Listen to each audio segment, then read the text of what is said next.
Theirs is an uphill task, for the country is short in investment capital, but they're going ahead with an 8-year development program. Cities are busy, and the need for good communications is being met. Yet with these tasks facing Indonesia, I found little tension. There was time for pleasure, a place for youth.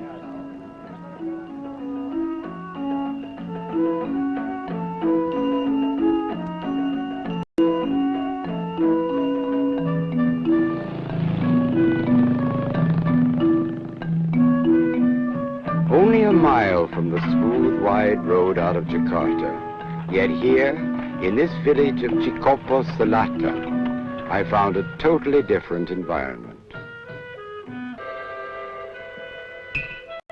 2 leaves and a bud. That is what each tea plucker has to fill her basket with.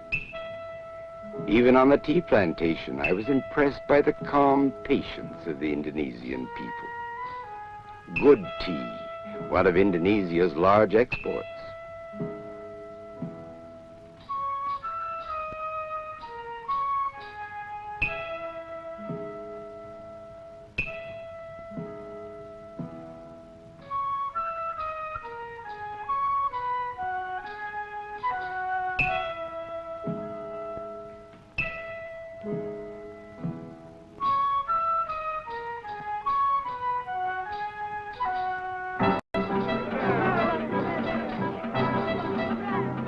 Payday on the tea plantation. 1,000 workers dressed for the occasion, a gay and happy scene. Economic stability for the villages.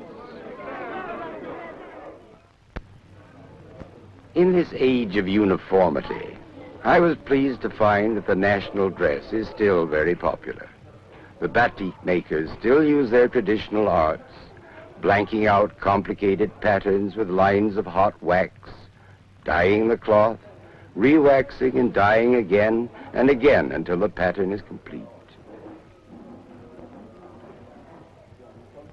Each design is peculiar to an area. One for West Java, and this made only for the fishing villages of Central Java.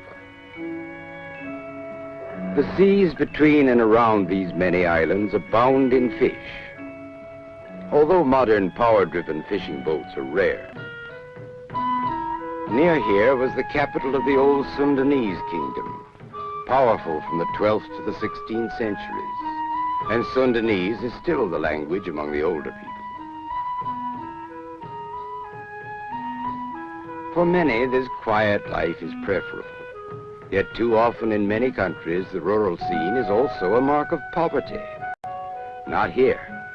A simple life, yes, with such old customs as prefabricated walls of palm leaves. Yet a happy life with time for past things which live on as a part of the country's scene.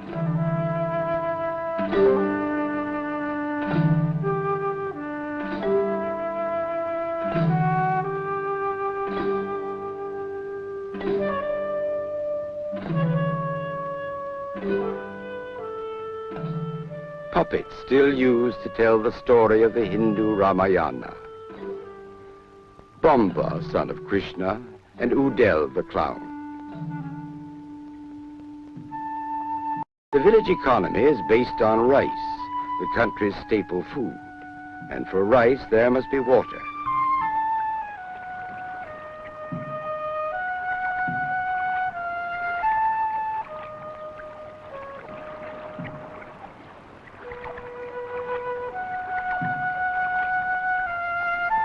The quiet rice paddy fields ingeniously terraced by people whose skill in creating irrigation systems goes back 2,000 years. These same people will in the future willingly turn to the use of modern fertilizers and machinery in order to increase their agricultural production, thus decreasing imports and saving several $million yearly in foreign exchange.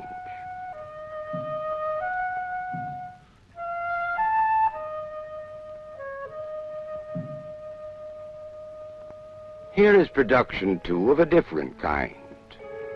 10,000 species of trees, 500,000 species of plants attract the botanists of the world to Indonesia's botanical gardens in Bogor, Java. Here, the first experimental oil palms were planted, the first rubber trees in the East Indies, the first quinine trees outside South America. All of these today form major agricultural enterprises in Indonesia. As a businessman traveling through the Far East to study investment possibilities, I had included Indonesia in my itinerary. Shortly after my arrival, I met an Indonesian friend in the Ambassador restaurant in Jakarta. I've traveled a good deal, but Indonesia was new to me, and I like to see new places and meet new people. A new place, he said. Indonesia is many places. One country, yes, with its 90 million people, the sixth most populous country in the world. But it is a huge island chain, 3,000 miles from west to east, and with more than 3,000 islands. These are the spice islands that Columbus sought when he found America. Islands that are the natural home of clove, nutmeg, pepper, vanilla, cinnamon, and camphor. I was anxious to see the natural background of these many flowering islands, of which I had read so much, both in technical literature and in the fiction of Joseph Conrad and Somerset Maugham. Now, for the first time, I had an opportunity to see the deserted beauty of white strands in the Java Sea. Hills and mountains, verdant by the ash of the volcanic turmoil which formed them.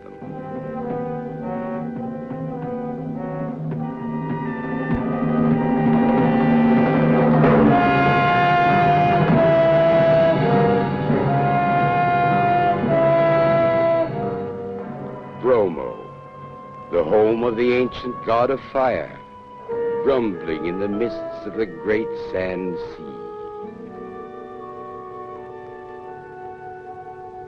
Quiet rivers, centuries-old highways for the jungle dwellers, and arteries of modern commerce through the islands of Sumatra and Kalimantan.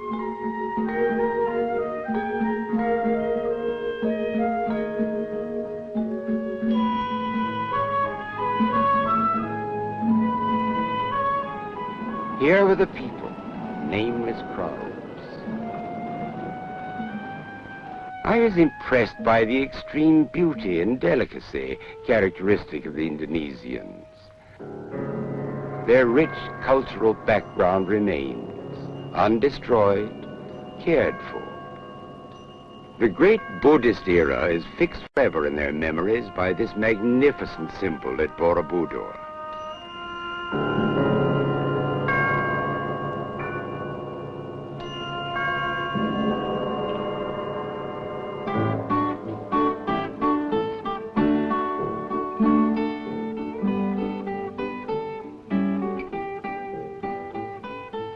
The Hindu temples, no longer of religious significance, yet assimilated and accepted, a place for contemplation or for youth on holiday.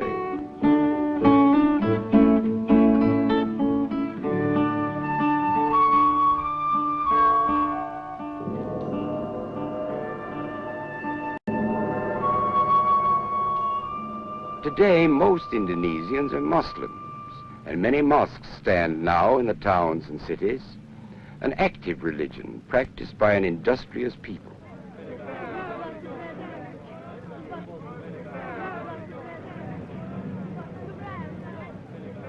Here in Java, an island only slightly larger than Portugal, there are 54 million people, moving about, busy with their daily tasks. Yet this country, whose economy was formerly based on agriculture, is rapidly modernizing. With Indonesia's great natural wealth and their own skill and energy, these people will help their country to advance in economic progress.